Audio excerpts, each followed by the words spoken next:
A little over 14 months ago, I took a class to learn how to play the Native American flute. And at first I really enjoyed it. And then last year at this time, I couldn't close my fingers enough to even play it. So when I sit back and look at miracles,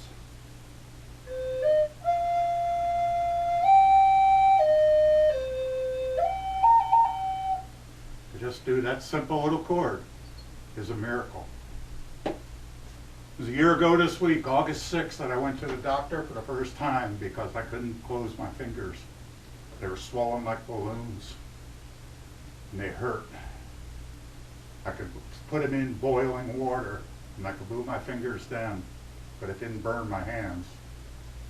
They were bright red, they were just useless.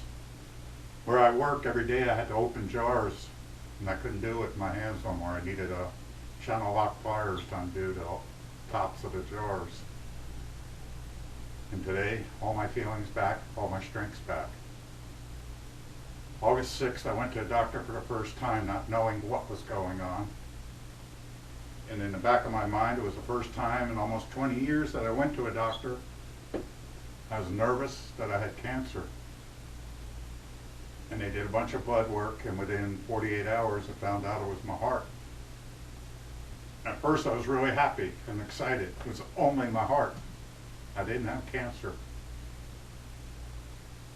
But within the next month, from August 6th to September 15th, I had numerous tests, procedures, and finding out exactly the damage that was done to my heart. The month of September is when I started having my body cut open. And from August 6th to December 1st, I ended up spending roughly 2 weeks in the hospital. Had 3 major surgeries. I lost 2 feet of my colon. Had a hole in my heart fixed. I have a 14-inch scar going down the middle of my chest. To fix the aortic valve, and now I have a mechanical one. And because of that, I'm on warfarin for the rest of my life. But I did find out today that I'm not in bad company. Hillary Clinton takes Coumadin. So warfarin is the generic form of Coumadin, so I'm doing pretty good company there. You know how you get those bands around your hand every time you're placed in the hospital? These are mine. Like I said, from September to December. 17 different bands, 17 different procedures or times in the hospital. Some of them, like this green one, was for blood transfusions. Yeah, I did have 5 units of blood. I bled a lot, and that was one reason why I lost 2 feet of my colon. When I was put on blood thinners, everything got pretty loose and found a bunch of growths inside my colon, and it was easier just to remove that section of my colon instead of removing the growths. As the year is settling in, or coming up to an end, I sit back and I look at the miracle that took place in that year. The people that helped me, people from AA that took me to different clinics, took me to different procedures, visited me in a hospital,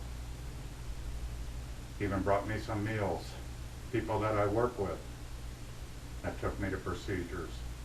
My first operation was 5 o'clock in the morning, or I needed to be up there at 5 o'clock in the morning. A friend from work drove me there. I was very fortunate. I was extremely weak when I got out of the hospital the last time, and I was allowed to go back to work for 4 hours a day. And I was very fortunate that my company let me, and I'm very grateful for that. Like I said, a lot has happened in a year. Growing, I'm learning. My relationship with my higher power has never been stronger. One thing that brought me this close, a lot of things did, but my last time in the hospital, I had 2 liters of fluid around my heart, not around my lungs, around my heart. And they put a needle about this big right through the center of my chest, right below my chest, and drained all that fluid off. That one I was awake for, and that was not too comfortable. But that procedure before that, I went 3 days in the hospital before they drained the fluid. I had all sorts of tests. They did tests on my liver, tests on my kidneys. And I was not feeling well at all. I was extremely ill. And I really thought that I would not be walking out of that hospital. And it was at that time that a total acceptance surrounded me, covered me, protected me.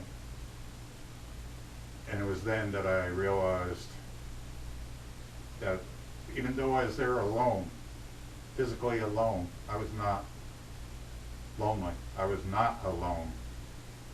I knew I was in the prayers of people that I worked with. I knew that I was in the prayers of people from 12-step programs that I go to. I knew that I was in prayers from people from England that knew me. I had a lot of support. Physically, they may not have been there, but spiritually, they were with me every step of the way. I'll never forget last year. It taught me a lot about myself. It taught me a lot about strength, not physical strength, mental strength, spiritual strength. The physical strength started to come early this year when, after my yearly trip to England, I went back to work full time. And even though at first I was still weak, strength and exercise and going to work every day, walking to work every day, I got back in shape pretty fast. Now as the year is closing in, I'm still kind of hard on myself that I should be doing more. And I need to remember it's only been a year. And I need to remember to sit back and be grateful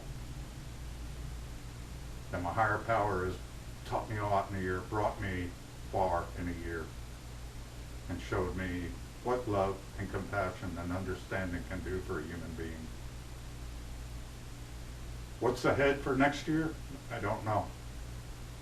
I got some plans in the making, but I'll keep that close to my chest right now. Besides that though, my heart's doing well. I have not been to the hospital this year, touch wood. I will have a checkup with my cardiologist sometime in August. And after that, I should be set for the year. I go in once a month to have my blood checked on the warfarin. And my heart valve's working good, my heart's beating strong, and I feel good. And I'm back to playing the flute.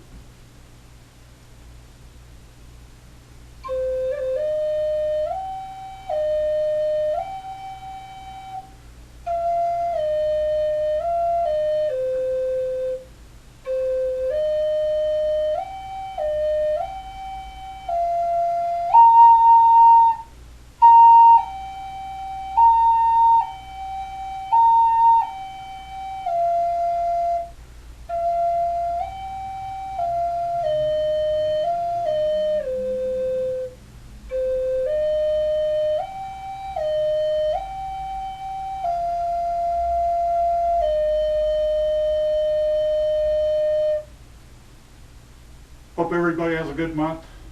Start a college football by the end of the month. And start up shorter days, cooler weather, and a new season upon us.